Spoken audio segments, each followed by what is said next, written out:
السلام علیکم ورحمۃ اللہ وبرکاتہ۔ الحمدللہ کفا وسلام علی عبادہ الذین اصطفیٰ، اما بعد۔ محترم ناظرین اکرام، آج کی تراویح میں 28ویں پارے کا پیغام آپ لوگوں کے سامنے، پارہ نمبر 28۔ اعوذ باللہ من الشیطان الرجیم، بسم اللہ الرحمن الرحیم۔ قد سمع اللہ قول التی تجادلک فی زوجہا وتشتکی الی اللہ واللہ یسمع تحاورکما ان اللہ سمیع بصیر۔ ناظرین اکرام، 28ویں پارے کے اندر ٹوٹل 20 رکوع ہے۔ 28ویں پارے میں ٹوٹل 137 آیتیں ہیں۔ 28ویں پارے کے اندر 9 صورتیں ہیں اور 9 کی 9 صورتیں مدنی ہیں۔ 28ویں پارے میں 9 کی 9 صورتیں مدنی ہیں۔ کون کون سی صورتیں؟ سورہ مجادلہ سورہ نمبر 58 مدنی سورہ ہے، 22 آیتیں ہیں، 3 رکوع ہیں۔ اس کے بعد سورہ حشر سورہ نمبر 59 مدنی سورہ ہے، 24 آیتیں ہیں، 3 رکوع ہیں۔ اس کے بعد سورہ ممتحنہ سورہ نمبر 60 مدنی سورہ ہے، 13 آیتیں ہیں، 2 رکوع ہیں۔ اس کے بعد سورہ صف سورہ نمبر 61 مدنی سورہ ہے، 14 آیتیں ہیں، 2 رکوع ہیں۔ اس کے بعد سورہ جمعہ سورہ نمبر 62 مدنی سورہ ہے، 11 آیتیں ہیں، 2 رکوع ہیں۔ اس کے بعد سورہ منافقون مدنی سورہ ہے، 11 آیتیں ہیں، 2 رکوع ہیں۔ اس کے بعد سورہ تغابن سورہ نمبر 64 مدنی سورہ ہے، 18 آیتیں ہیں، 2 رکوع ہیں۔ اس کے بعد سورہ طلاق سورہ نمبر 65 12 آیتیں ہیں، 2 رکوع ہیں۔ سورہ تحریم سورہ نمبر 66 مدنی سورہ ہے، 12 آیتیں ہیں، 2 رکوع ہیں۔ پہلی سورہ ہے سورہ مجادلہ۔ سورہ مجادلہ مدنی سورہ ہے، 22 آیتیں، 3 رکوع ہیں۔ سورہ مجادلہ کے بارے میں ایک بات یاد رکھیے، اس کے اندر 22 آیتیں ہیں اور 22 کی 2200 آیتوں میں اللہ کا نام ایک بار یا 2 بار ضرور آیا ہے۔ یقین نہ ہو تو کھول کے دیکھ لیجئے اور اپنے ایمان کو تازہ کر لیجئے۔ آئیے لیتے ہیں۔ قد سمع اللہ قول التی تجادلک فی زوجہا وتشتکی الی اللہ واللہ یسمع تحاورکما ان اللہ سمیع بصیر۔ اے نبی صلی اللہ علیہ وسلم، یقیناً اللہ نے اس عورت کی بات سن لی جو آپ سے اپنے شوہر کے بارے میں جھگڑ رہی تھی اور اللہ کی طرف شکایت کر رہی تھی، اور اللہ تم دونوں کی گفتگو سن رہا تھا۔ بے شک اللہ خوب سننے والا، خوب دیکھنے والا ہے۔ اس عورت سے مراد خولہ بنت ثعلبہ رضی اللہ تعالیٰ عنہ ہے۔ شوہر جو ہے ان کے کون تھے؟ اوس بن صامت رضی اللہ تعالیٰ عنہ۔ کہ مسئلہ کیا تھا؟ مسئلہ یہ تھا کہ اوس بن صامت رضی اللہ تعالیٰ عنہ نے اپنی بیوی خولہ بنت ثعلبہ سے زہار کر لیا۔ زہار مطلب اپنی بیوی سے یہ کہا، انتی علیہ کظہر امی، کہ تو میرے نزدیک میری ماں کی پیٹھ کی طرح ہے، یعنی ماں جس طرح حرام اس طرح اب تو حرام ہو گئی۔ اس مسئلے کے بارے میں کوئی جانکاری نہیں تھی، تو نبی صلی اللہ علیہ وسلم نے وحی کا انتظار کیا اور کہا گیا کہ اگر کوئی بھی ایسا کرے گا اور ایسا بولے گا تو اس کا بڑا نقصان ہے۔ نمبر 1 ایک غلام آزاد کرنا ہے۔ نمبر 2 مہینے کے لگاتار اس کو روزہ رکھنا ہے۔ نمبر 3 یا 60 مسکین کو کھانا کھلانا پڑے گا، تبھی یہ چیز ختم ہوگی، یہ کفارے کے طور پر ہے۔ آگے یہ بیان کیا جا رہا ہے، وَتِلْكَ حُدُودُ اللَّهِ، اللہ کی یہ حدود ہیں۔ آگے اس کے بعد یہودیوں کی شرارتوں کا ذکر ہے، آیت نمبر 8، 9، 10 کے اندر۔ أَلَمْ تَرَ إِلَى الَّذِينَ نُهُوا عَنِ النَّجْوَىٰ ثُمَّ يَعُودُونَ لِمَا نُهُوا، کیا آپ نے ان لوگوں کی طرف نہیں دیکھا جنہیں سرگوشی کرنے سے روکا گیا تھا، پھر وہ اسی چیز کی طرف لوٹتے ہیں۔ آگے بیان کیا جا رہا ہے، إِنَّمَا النَّجْوَىٰ مِنَ الشَّيْطَانِ، بے شک بری سرگوشی شیطان کی طرف سے ہے۔ اس کے بعد ایمان والوں سے کہا جاتا، تَوَسَّعُوا فِي الْمَجَالِسِ فَافْصَحُوا يَفْصَحِ اللَّهُ لَكُمْ، جب مجلسوں میں بیٹھو تو ذرا کشادگی پیدا کرو، اللہ تمہیں کشادگی دے گا۔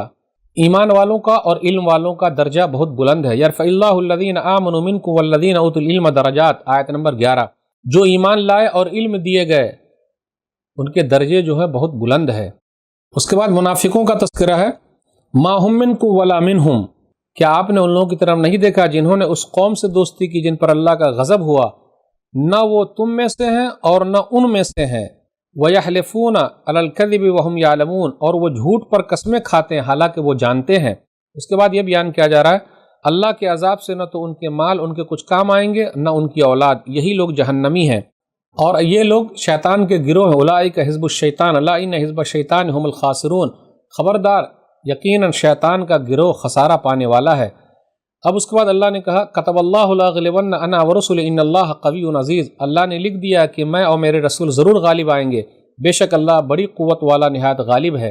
اس کے بعد بیان کیا جا رہا، آپ ایسی قوم نہیں پائیں گے جو اللہ پر اور آخرت کے دن پر ایمان رکھتی ہو پھر وہ ان لوگوں سے دوستی رکھے جنہوں نے اللہ اس کے رسول کی مخالفت کی، خواہ وہ ان کے باپ ہوں، بیٹے ہوں، بھائی ہوں یا ان کے قبیلے کے لوگ ہوں۔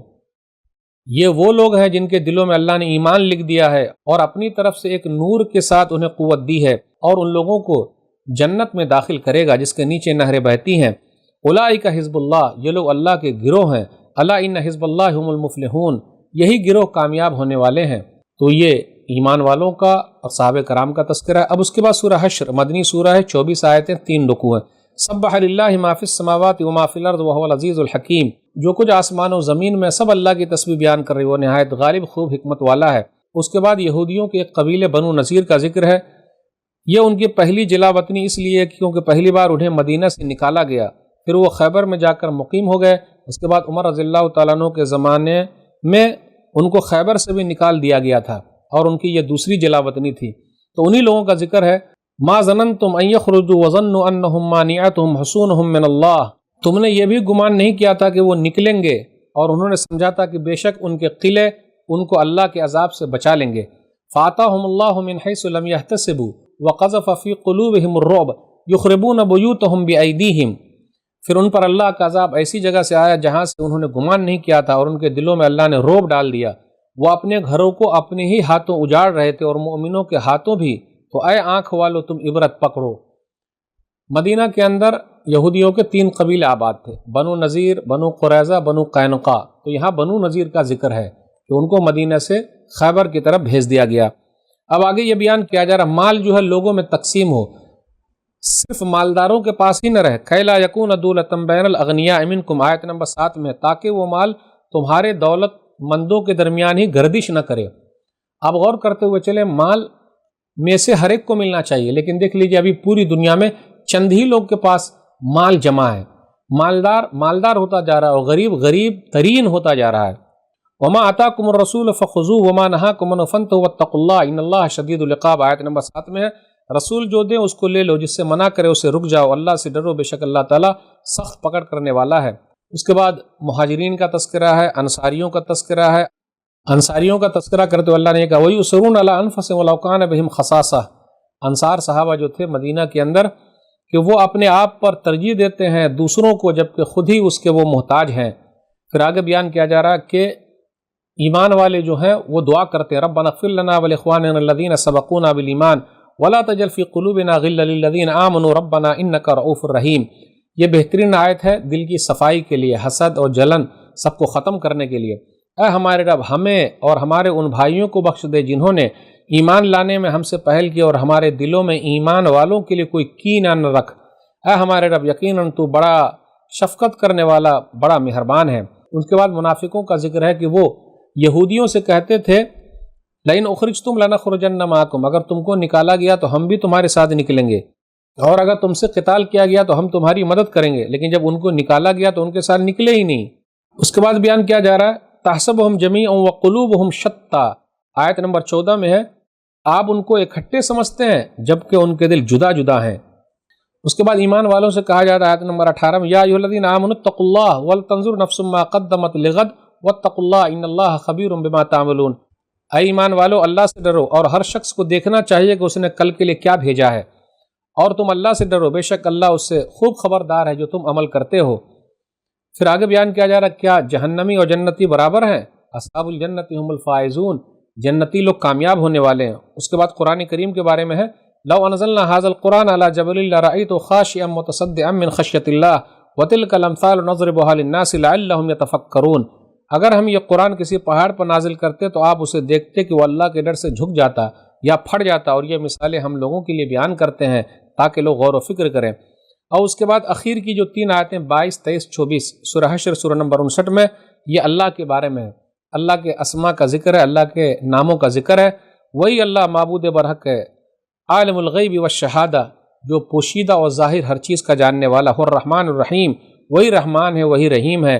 معبود برحق وہی اللہ ہے، الملک القدوس السلام المؤمن المہیمن العزیز الجبار المتکبر، وہ بادشاہ ہے نہایت پاک ہے، سلامتی والا، امن دینے والا، نگہبان، نہایت غالب، زبردست اور بڑائی والا ہے۔ آگے بیان کیا جا رہا ہے اللہ الخالق البارئ المصور له الاسماء الحسنى یسبح له ما فی السماوات والارض وهو العزیز الحکیم، وہ اللہ ہی ہے جو پیدا کرنے والا، نئے سرے سے بنانے والا، صورت بنانے والا، اسی کے لیے بہترین نام ہے، اچھے اچھے نام ہے، اسی کی تسبیح بیان کرتی ہے جو چیز آسمان و زمین میں ہے، وہ نہایت غالب خوب حکمت والا ہے۔ اس کے بعد سورہ ممتحنہ سورہ نمبر 60 مدنی سورہ ہے، 13 آیتیں، 2 رکوع ہیں۔ اس کے اندر غور کر لیجئے 3 حصے ہم کر سکتے ہیں۔ پہلا حصہ ایمان والوں سے کہا جاتا ہے کہ تم ان لوگوں کا ساتھ کیوں دیتے ہو جس نے تم لوگوں کو نکالا ہے اور رسول کو نکالا ہے، دوسرے حصے میں امتحان کا ذکر ہے کہ عورتیں جب تمہارے پاس آئیں تو ان کا امتحان لو۔ تیسرے حصے میں یہ بیان کیا گیا جو گزر گئے مردے وہ کافروں کی طرح ہیں، ذرا دیکھ تو لو۔ یا ایھا الذین آمنوا لا تتخذوا عدوی وعدوکم اولیاء تلقون الیہم بالمودۃ وقد کفروا بما جاءکم من الحق یخرجون الرسول وایاکم ان تؤمنوا باللہ ربکم۔ اے ایمان والو، تم میرے دشمنوں اور اپنے دشمنوں کو دوست مت بناؤ، تم ان کی طرف دوستی کا پیغام بھیجتے ہو حالانکہ انہوں نے اس حق کے ساتھ کفر کیا جو تمہارے پاس آیا ہے۔ وہ رسول کو اور تمہیں بھی صرف اس لیے نکالتے جلا وطن کرتے ہیں کہ تم اپنے رب پر ایمان لاتے ہو۔ آگے بیان کیا جا رہا ہے لن تنفعکم ارحامکم ولا اولادکم یوم القیامہ یفصل بینکم واللہ بما تعملون بصیر۔ قیامت کے دن نہ تمہاری رشتہ داری کام آئے گی اور نہ تمہاری اولاد، اور تمہارے درمیان فیصلہ کرے گا اور اللہ اسے خوب دیکھنے والا ہے جو تم عمل کرتے ہو۔ اس کے اندر یہ ہے کہ ایک صحابی ہے حاتب ابن ابی بلطہ، بدری صحابی ہے۔ مکہ کے اندر ان کے کچھ رشتہ دار تھے۔ نبی صلی اللہ علیہ وسلم نے مدینہ سے مکہ پر چڑھائی کے لیے کوشش کی، پلان بنایا، تو انہوں نے کچھ راز کی باتیں ایک عورت کو لکھ کے دے دی اس صورت میں کہ اگر یہ بتا دیں گے تو مکہ کے اندر جو ان کے رشتہ دار ہیں مکہ والے ان کو پریشان نہیں کریں گے، اس کو رہنے دیں گے۔ لیکن نبی صلی اللہ علیہ وسلم کو وحی کے ذریعے پتہ چل گیا، اور وہ عورت جو تھی جو خط لے کے جا رہی تھی، جس کا تذکرہ صحیح بخاری کتاب التفسیر کتاب نمبر 65 حدیث نمبر 4890 میں ہے، علی، مقداد، زبیر رضوان اللہ علیہ مجمعین تینوں آدمی گئے اور اس عورت سے وہ خط کو لے آئے۔ مسند احمد کی روایت ہے جلد نمبر 1 صفحہ نمبر 79 اور 80 کے اندر عمر رضی اللہ تعالیٰ عنہ نے کہا کہ آپ اجازت دیں تو میں ان کی گردن مار دوں۔ نبی صلی اللہ علیہ وسلم نے فرمایا نہیں، کیونکہ یہ بدری صحابی ہیں، غلطی ہو گئی تو ہو گئی، تو انہی لوگوں کے بارے میں ذکر ہے۔ پھر اس کے بعد ذکر ہو رہا ابراہیم علیہ السلام کی زندگی میں نمونہ ہے۔ پھر آگے کچھ دعائیں ہیں، ربنا لا تجعلنا فتنة للذین کفروا واغفر لنا وارحمنا انک انت العزیز الحکیم۔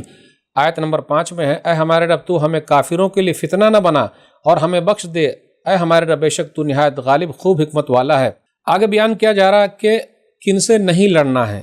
آیت نمبر 8 میں لا ینہاکم اللہ عن الذین لم یقاتلوکم فی الدین ولم یخرجوکم من دیارکم ان تبروہم وتقسطوا الیہم ان اللہ یحب المقسطین۔ جن لوگوں نے دین کے بارے میں تم سے لڑائی نہیں کی اور نہ انہوں نے تمہیں تمہارے گھروں سے نکالا، اللہ تمہیں ان کے ساتھ نیک سلوک کرنے اور انصاف کرنے سے نہیں روکتا، بے شک اللہ انصاف کرنے والوں سے محبت کرتا ہے، بے شک اللہ انصاف کرنے والوں کو پسند کرتا ہے۔ ہاں، اب لڑائی کس سے کرنی ہے؟ انما ینہاکم اللہ عن الذین قاتلوکم فی الدین واخرجوکم من دیارکم وظاہروا علی اخراجکم ان تولوہم ومن یتولہم فاولئک هم الظالمون۔ اللہ تمہیں صرف ان لوگوں سے دوستی کرنے سے روکتا ہے جنہوں نے دین کے بارے میں تم سے لڑائی کی اور تمہیں تمہارے گھروں سے نکالا اور تمہارے نکالنے میں ایک دوسرے کی مدد کی، اور جو ان سے دوستی کرے وہی لوگ ظالم ہیں۔ اب اس کے بعد نبی صلی اللہ علیہ وسلم سے کہا جاتا ہے کچھ عورتیں آپ کے پاس آئی ہیں، ہجرت کر کے آپ ان کا امتحان لے لیجئے۔ امتحان کہ وہ بیعت کریں گی اس بات پر کہ اللہ کے ساتھ کسی کو شریک نہیں ٹھہرائیں گی، نہ چوری کریں گی، نہ زنا کریں گی، نہ اپنی اولاد کو قتل کریں گی، نہ وہ بہتان لگائیں گی جو اپنے ہاتھوں اور اپنے پاؤں کے سامنے گڑھ لیں، اور نہ وہ نیک کام میں آپ صلی اللہ علیہ وسلم کی نافرمانی کریں گی، تو آپ ان سے بیعت کر لیں۔ اور آخر میں یہ کہا جا رہا ہے یا ایھا الذین آمنوا لا تتولوا قوما غضب اللہ علیہم قد یئسوا من الآخرہ کما یئس الکفار من اصحاب القبور۔ اے ایمان والو، ان لوگوں کو دوست نہ بناؤ جن پر اللہ غصہ ہوا، یقیناً وہ آخرت سے اس طرح نا امید ہو چکے ہیں جیسے کفار قبروں والوں سے نا امید ہو چکے ہیں۔ اب اس کے بعد سورہ صف ہے، یہ مدنی سورہ ہے، اس کے اندر 14 آیتیں ہیں، 2 رکوع ہے۔ سبح للہ ما فی السماوات وما فی الارض وهو العزیز الحکیم۔ جو چیز آسمانوں میں ہے اور زمین میں سب اللہ کی تسبیح بیان کر رہی ہے، وہ نہایت غالب خوب حکمت والا ہے۔ ایمان والوں سے یہ کہا جاتا ہے کہ تم وہ بات کیوں کہتے ہو جو خود کرتے نہیں ہو۔ اس پر یہ ابھارنا ہے کہ بولنے سے بہتر یہ بھی ہے کہ کرتے رہو، لیکن اس کا مطلب یہ نہیں کہ بولنا نہیں ہے۔ کوئی آدمی غلط کام کر رہا ہے لیکن وہ دوسروں کو سمجھا سکتا ہے کہ بھائی تو غلط کام مت کر، لیکن یہ کہا جا رہا ہے کہ جس طرح دوسروں کو سمجھا رہے ہو کم سے کم پہلے اپنی اصلاح کر لو۔ یا ایھا الذین آمنوا لما تقولون ما لا تفعلون کبر مقتا عند اللہ ان تقولوا ما لا تفعلون۔ اے ایمان والو، تم وہ بات کیوں کہتے ہو جو کرتے نہیں؟ اللہ کے یہاں بڑی ناراضگی ہے تم جو بات کہتے ہو اور تم خود کرتے نہیں ہو۔ اس کے بعد موسیٰ علیہ السلام کا ذکر ہے کہ ان کی قوم کی طرح نہ ہونا جنہوں نے موسیٰ علیہ السلام کو تکلیف دی تھی۔ اب اس کے بعد عیسیٰ علیہ السلام کا ذکر ہے، انہوں نے کیا کہا، انی رسول اللہ الیکم مصدقا لما بین یدی من التوراۃ ومبشرا برسول یاتی من بعد اسمہ احمد۔ اے بنی اسرائیل، بے شک میں تمہاری طرف اللہ کا رسول ہوں، اس توریت کی تصدیق کرنے والا ہوں جو مجھ سے پہلے ہے، اور ایک رسول کی خوشخبری دینے والا ہوں، وہ میرے بعد آئیں گے اور ان کا نام احمد ہوگا۔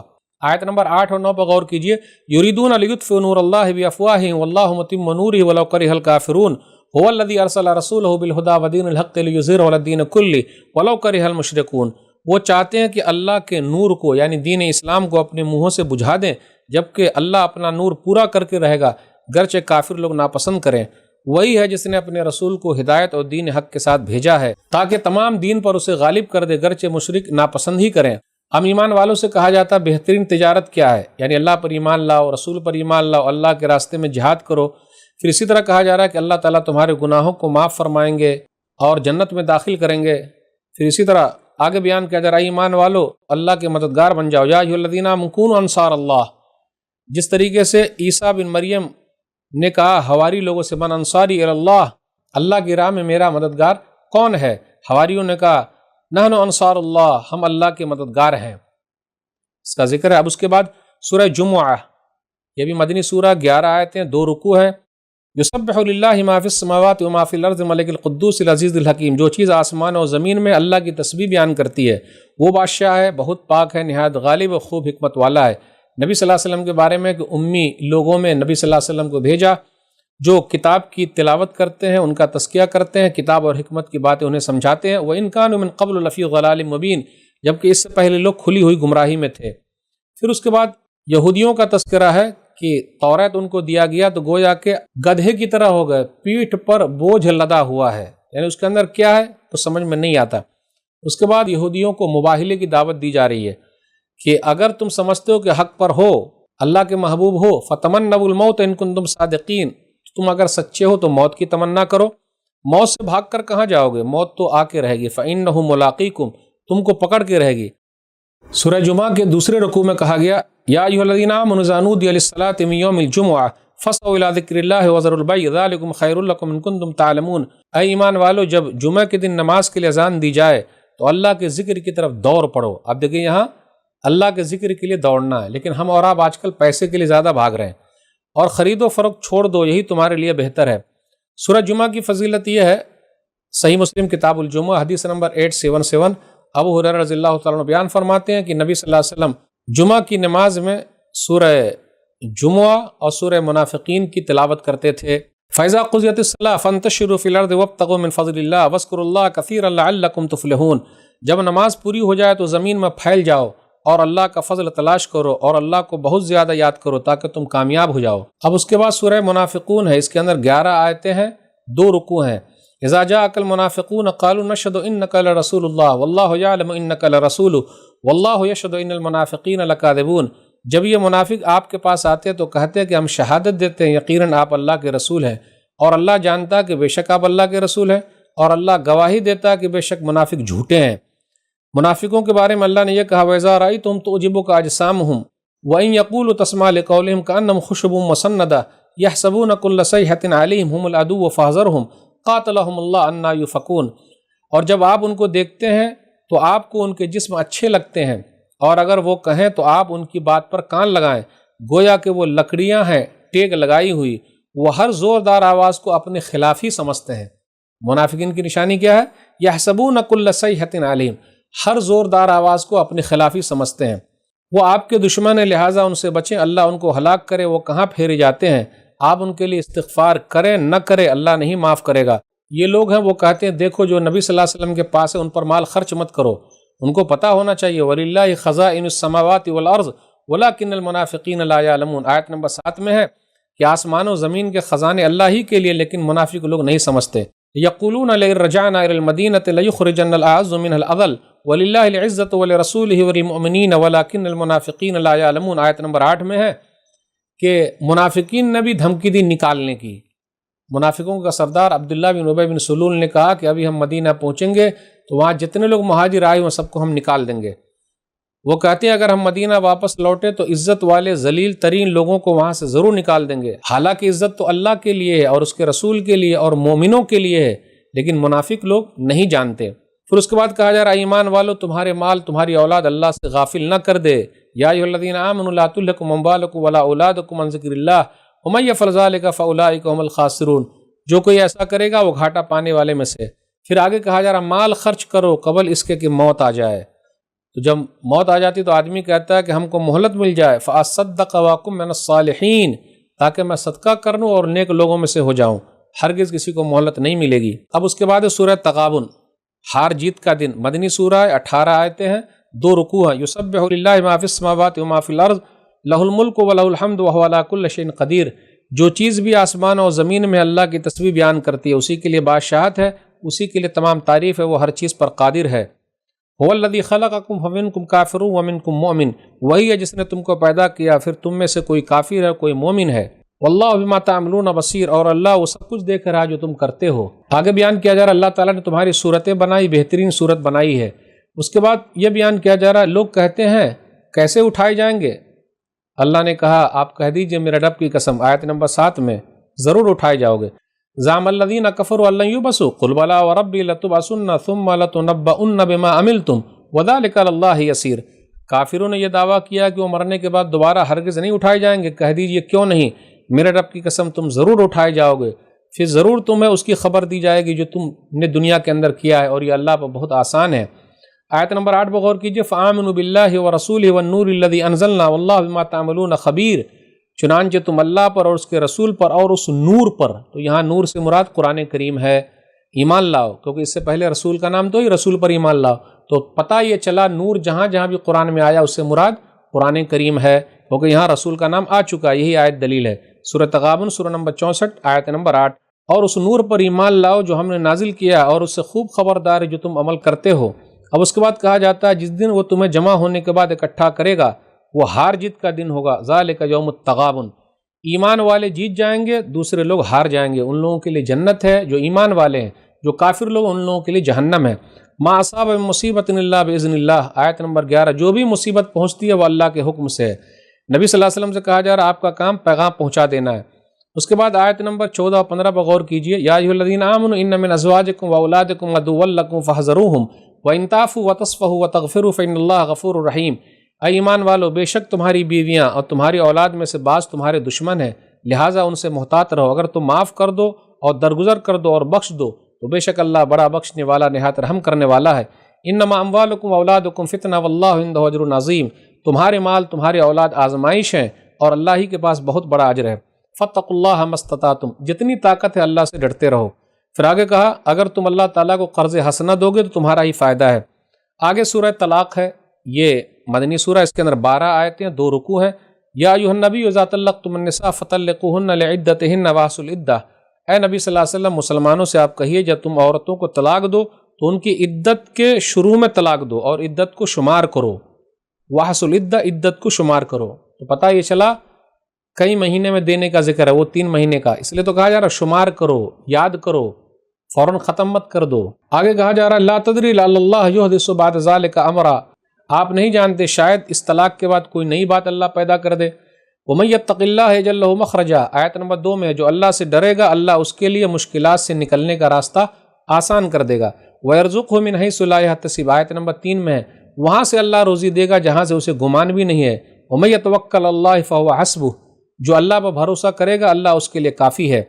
اس کے بعد کہا جا رہا ہے تمہاری عورتوں میں سے جو حیض سے نا امید ہو جائیں تو ان کی عدت 3 مہینے ہے۔ پھر اسی طرح حاملہ عورت کی عدت جب بچہ پیدا ہو جائے وہی ہے۔ پھر اس کے بعد یہ بیان کیا جا رہا ہے وَمَن یتق اللہ یجعل لہ من امرہ یسرا، جو اللہ سے ڈرے گا تو اللہ اس کے لیے اس کے کام میں آسانی پیدا کر دے گا۔ وَمَن یتق اللہ یکفر عنہ سیئاتہ ویعظم لہ اجرا، جو اللہ سے ڈرے گا اللہ اس کی برائیاں اسے دور کر دے گا اور اسے بڑا اجر دے گا۔ اسکنوہن من حیث سکنتم من وجدکم ولا تضاروہن لتضیقوا علیہن، تم جہاں کہیں بھی رہو اپنے بال بچوں کے ساتھ رہو۔ آگے بیان کیا جا رہا ہے لینفق ذو سعۃ من سعتہ ومن قدر علیہ رزقہ فلینفق مما آتاہ اللہ، جس کے پاس جیسی طاقت ہے وہی حساب سے خرچ کرے۔ آگے بیان کیا جا رہا ہے سیجعل اللہ بعد عسر یسرا، آیت نمبر 7 میں، عنقریب اللہ تنگی کے ساتھ آسانی پیدا کرے گا۔ اخیر میں یہ بیان کیا جا رہا ہے اللہ الذی خلق 7 سماوات ومن الارض مثلہن، آیت نمبر 12 میں، اللہ وہ ہے جس نے 7 آسمان پیدا کیے اور اسی کے مثل زمینیں بھی۔ تو اسے یہ پتہ چلا جس طرح 7 آسمانیں ہیں 7 زمینیں بھی ہے۔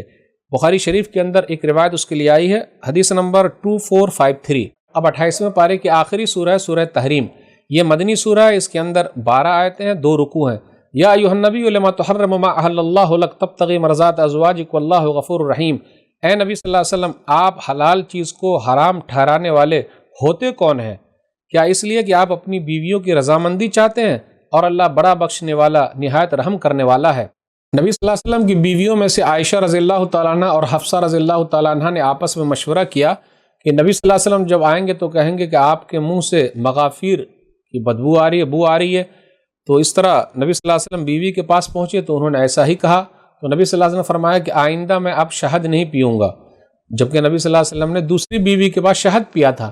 تو شہد تو حلال ہے، تو حرام کرنے والے آپ کون ہوتے ہیں؟ جب نبی صلی اللہ علیہ وسلم کو حلال چیز کو حرام کرنے کا اختیار نہیں ہے تو کیا دوسرے کو ہے؟ کسی اور کو نہیں ہے۔ وَإِذَا سَرَّ النَّبِيُّ إِلَىٰ بَعْضِ أَزْوَاجِهِ حَدِيثًا، جب نبی صلی اللہ علیہ وسلم نے اپنی بیوی کو چھپا کر کے ایک بات کہی، پھر اس کے بعد نبی صلی اللہ علیہ وسلم کی بیویوں کو کہا جاتا ان تتوبا الی اللہ فقد سقط قلوبکما، اور اگر تم اللہ سے توبہ کرو تو یہ تمہارے لیے بہتر ہے، یقیناً تمہارے دل ٹیڑھے ہو گئے ہیں۔ نبی صلی اللہ علیہ وسلم کی بیویوں سے کہا جا رہا ہے کہ اگر نبی صلی اللہ علیہ وسلم تم کو طلاق دے دیں تو قریب ہے کہ ان کا رب بدلے میں اس سے بہتر بیویاں دے جو مسلمان ہیں، مومن ہیں، فرما بردار ہیں، توبہ کرنے والیاں ہیں، عبادت گزار ہیں، شوہر دیدہ ہیں یا کنواریاں ہیں۔ آیت نمبر 6 میں کہا گیا یا ایھا الذین آمنوا قوا انفسکم واہلیکم نارا، اے ایمان والو تم اپنے آپ کو اور اپنے گھر والوں کو جہنم کی آگ سے بچاؤ۔ دیکھیے پہلے اپنے آپ کو بچانا ہے، اپنی اولاد کی فکر کرنی ہے۔